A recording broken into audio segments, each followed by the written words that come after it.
Molar relation. Angles molar റിലേഷനെ മൂന്നായിട്ട് തരംതിരിച്ചിട്ടുണ്ട്. Class 1, class 2, class 3. ആദ്യം നമുക്ക് മോളാറിൻ്റെ അനാട്ടമി ഒന്ന് നോക്കാം. മുകൾ വശത്തെ ആദ്യത്തെ അണപ്പല്ലിന് മൊത്തം 5 കസ്പാണ് ഉള്ളത്.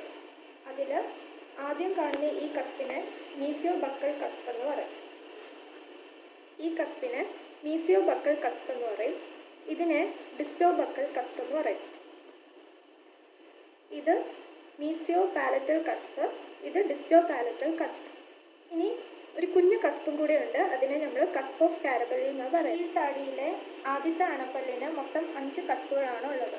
അതിൽ ഇത് മീസിയോ ബക്കൽ കസ്പ്, ഇതിന് ഡിസ്റ്റോ ബക്കൽ കസ്പ്, ഇത് ഡിസ്റ്റൽ കസ്പ്, ഇത് മീസിയോ ലിംഗ്വൽ കസ്പ്, ഇത് ഡിസ്റ്റോ ലിംഗ്വൽ കസ്പ്.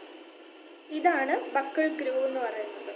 നമുക്കിനി ആംഗിൾസ് ക്ലാസ് 1 മോളാർ റിലേഷൻ എന്താണെന്ന് നോക്കാം. മുകളിലത്തെ ആദ്യത്തെ അണപ്പല്ലിൻ്റെ മീസിയോബക്കൽ കസ്പ് താഴത്തെ അണപ്പല്ലിൻ്റെ മീസിയോബക്കൽ ഗ്രൂവ് ആയിട്ടാണ് കടിക്കുമ്പോൾ കോണ്ടാക്റ്റ് വരുന്നതെങ്കിൽ അതിനെയാണ് നമ്മൾ ക്ലാസ് 1 മോളാർ റിലേഷൻ എന്ന് പറയുന്നത്.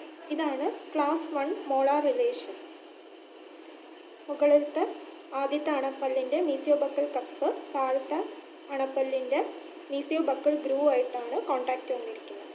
ഇനി ക്ലാസ് 2 മോളാർ റിലേഷൻ. ഇവിടെ മുകളിലത്തെ ആദ്യത്തെ അണപ്പല്ലിൻ്റെ ഡിസ്റ്റോബക്കൽ കസ്പ് താഴത്തെ ആദ്യത്തെ അണപ്പല്ലിൻ്റെ മീസിയോബക്കൽ ഗ്രൂവ് ആയിട്ടാണ് കോണ്ടാക്റ്റ് വന്നിരിക്കുന്നത്. ക്ലാസ് 2 തന്നെ 2 ടൈപ്പ് ഉണ്ട്. Class 2 division 1, class 2 division 2. അതിൽ ക്ലാസ് 2 ഡിവിഷൻ 1 എന്ന് പറയുമ്പോഴത്തേക്കും ക്ലാസ് 2 മോളാർ റിലേഷൻ തന്നെ ആയിരിക്കും. അതിനോടൊപ്പം മുകളിലെ ഫ്രണ്ടിലത്തെ പല്ലുകൾ മുന്നിലോട്ട് പൊന്തിയിരിക്കുന്ന അവസ്ഥയായിരിക്കും. ഇനി ക്ലാസ് 2 ഡിവിഷൻ 2 എന്ന് പറയുമ്പോൾ ക്ലാസ് 2 മോളാർ റിലേഷൻ തന്നെ, അതിനോടൊപ്പം മുന്നിലത്തെ പല്ലുകൾ പിന്നിലോട്ട് ഇരിക്കുന്ന അവസ്ഥയായിരിക്കും. ഇനി ക്ലാസ് 2 സബ് ഡിവിഷൻ എന്ന് പറയുമ്പോഴത്തേക്കും ഏതെങ്കിലും ഒരു വശത്ത് ക്ലാസ് 1 മോളാർ റിലേഷനും അതിൻ്റെ എതിർവശത്ത് ക്ലാസ് 2 മോളാർ റിലേഷൻ ആണെങ്കിൽ നമ്മൾ അതിനെ ക്ലാസ് 2 സബ് ഡിവിഷൻ എന്ന് പറയും. ഇനി ആംഗിൾസ് ക്ലാസ് 3 മോളാർ റിലേഷൻ.